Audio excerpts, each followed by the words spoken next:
Esta es La Historia y sus protagonistas, un espacio concebido para conversar sobre la historia y cultura de Santiago de Cuba. Hoy vamos a hablar sobre un tema muy importante, la esclavitud en nuestra ciudad en el periodo colonial.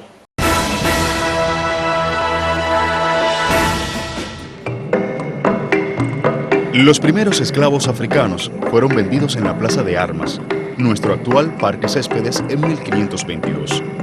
Emilio Bacardí se refirió a este trascendental acontecimiento de la siguiente manera: desnudos como la naturaleza los creó, lo mismo los unos que las otras pisaron tierra y fueron dirigidos hacia la Plaza de Armas. Subieron la cuesta precisa para llegar a ella y como un rebaño inconsciente e insensible, marcharon acompasadamente, reluciéndole la negra piel, húmeda del abundante sudor que les chorreaba por el cuerpo. Los negros fueron introducidos en Santiago de Cuba para trabajar como esclavos en la producción y los servicios a lo largo de más de 300 años. La esclavitud se extinguió en nuestra ciudad entre 1880 y 1886.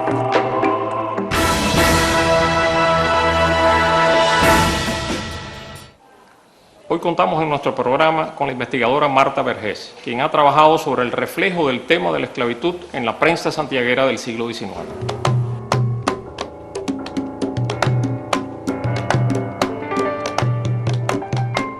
La prensa santiaguera del siglo XIX refleja la vida económica, cultural y doméstica de esta región. En ella, y especialmente en el periódico El Redactor, se anuncian ventas de esclavos, compras, alquileres. Se anuncian también los esclavos prófugos, incluso cuánto se paga por cada uno de ellos. Pero hay un detalle que nos parece interesante y es que en ningún caso aparecen los nombres de los esclavos. Aparece su edad, la procedencia étnica de estos, las tachas, como se les reconoce por la historiografía, si son de hacha y machete, respondones, sumisos, si son buenas lavanderas en el caso de las mujeres, nodrizas con abundante leche. De esa forma se describe en el periódico la participación del esclavo en la sociedad cubana. Son innumerables las posiciones que adquiere el esclavo dentro de la prensa santiaguera de la época. Hay ejemplos de cómo se controla la actividad del esclavo dentro de la sociedad a través de anuncios o de recordatorios de leyes dedicadas a controlar el movimiento tanto de los amos con sus esclavos como de los propios esclavos. Además, en una sección muy particular que se conoce como almoneda pública o remates, aparecen rematadas propiedades de los propietarios que están en deuda o de algunas instituciones que han caído en quiebra. Y por ejemplo, lo mismo rematan un esclavo, niño o mujer, junto con un armario, con un reloj, con una finca. Ya eso va ubicando la posición del esclavo dentro de la sociedad, lo que significa el esclavo para sus amos, la posición degradante del esclavo dentro de esta sociedad. El periódico El Redactor además anuncia los alquileres. El alquiler es una forma de mover al esclavo dentro de la sociedad, pero con una particularidad muy especial. El alquiler se hace o lo hace el amo para poner a mover su patrimonio, para obtener de ese alquiler un resultado económico, un resultado que puede servir, por ejemplo, hay anuncios que dicen se alquila un esclavo para trabajar en una vega o para trabajar en las minas, muy frecuente esto dentro de la ciudad de Santiago de Cuba, es un momento de auge de la minería. En estos casos no hay que decir que no solo es el periódico El Redactor el que refleja esta situación, sino que hay otros periódicos quizás con menos importancia para la época, estamos hablando segunda mitad del siglo XIX fundamentalmente, que reflejan estos anuncios, pero no con la marcada intención que hace el periódico El Redactor. lo que refleja, en conclusión, que el esclavo es un objeto más de mercancía dentro de esta sociedad, enmarcada en esta sociedad del siglo XIX santiaguero.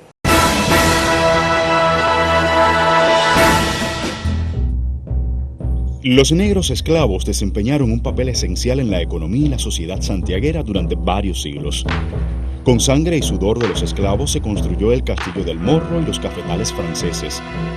Los esclavos fueron los constructores de la catedral, el cabildo y el viejo barrio catedral. En Santiago de Cuba, hoy la esclavitud puede ser recordada en el Museo Bacardí, donde se conservan objetos relacionados con esta infame institución.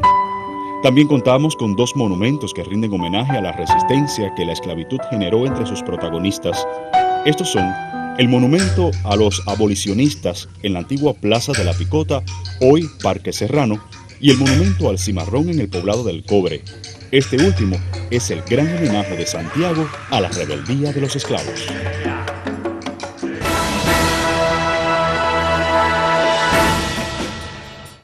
Tenemos el placer de contar hoy en La Historia y sus protagonistas con la presencia de Elsa Almaguer, quien conoce como nadie los fondos documentales del archivo histórico de nuestra ciudad relacionados con el tema de la esclavitud.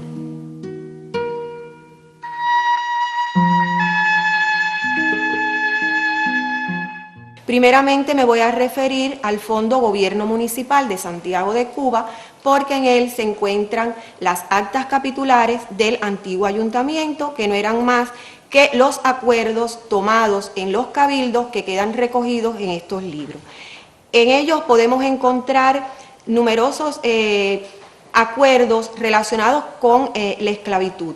Por ejemplo, podemos mencionar una solicitud que hace el Ayuntamiento de Santiago de Cuba a la Corona Española para que se le concediera el mismo permiso que había obtenido La Habana para la introducción de negros africanos por única vez en 1669. Otra de los contenidos que podemos encontrar en las actas capitulares es un plan concebido para hacer frente a las partidas de cimarrones que habían en los montes de la jurisdicción. También están numerosas solicitudes de mercedes de tierra a negros libres para la construcción de sus viviendas. También en este fondo se encuentran los bandos de buen gobierno y en ellos encontramos algo que llama la atención al investigador, porque están relacionadas con las restricciones a las fiestas de mamarrachos, pero que a pesar de esas restricciones nunca pudieron prohibirse por el arraigo que habían tenido en la ciudad. Otro de los fondos que podemos mencionar por la riqueza del contenido que presenta es el Fondo Gobierno Municipal de Santiago de Cuba. En este fondo hay documentación muy relacionada con el cimarronaje. Ejemplo de ello es un expediente que narra todo el proceso que se llevó a cabo por la partida de rancheadores que exterminó el Palenque El Frijol, y un inventario muy detallado del comandante que estuvo al frente de la misma, donde especifica la organización que tenía este palenque. Otro de los fondos que no podemos dejar de mencionar, porque tal vez constituya uno de los más importantes para la reconstrucción de nuestro pasado histórico, son los protocolos notariales. En los protocolos notariales podemos encontrar una variedad de información sobre el proceso de la esclavitud. Aparecen escrituras relacionadas con compras y ventas, con libertades que nos permiten hacer una reconstrucción de la población servil del periodo colonial. Y por los testamentos que también aparecen en este fondo documental, podemos reconstruir la vida económica, social y cultural de los negros libres.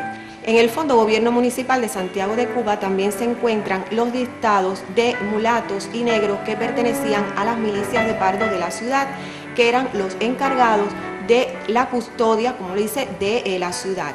y que su cuartel se encontraba en la calle que todos conocemos como Cuartel de Pardo. También hay relaciones de esclavos por los distintos partidos que estaba constituido el Departamento Oriental.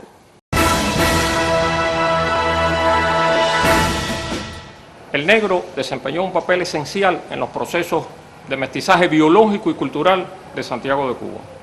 La esclavitud, lamentablemente, como lo demuestran los documentos y los periódicos de la época, tuvo un peso muy alto en la cultura santiaguera.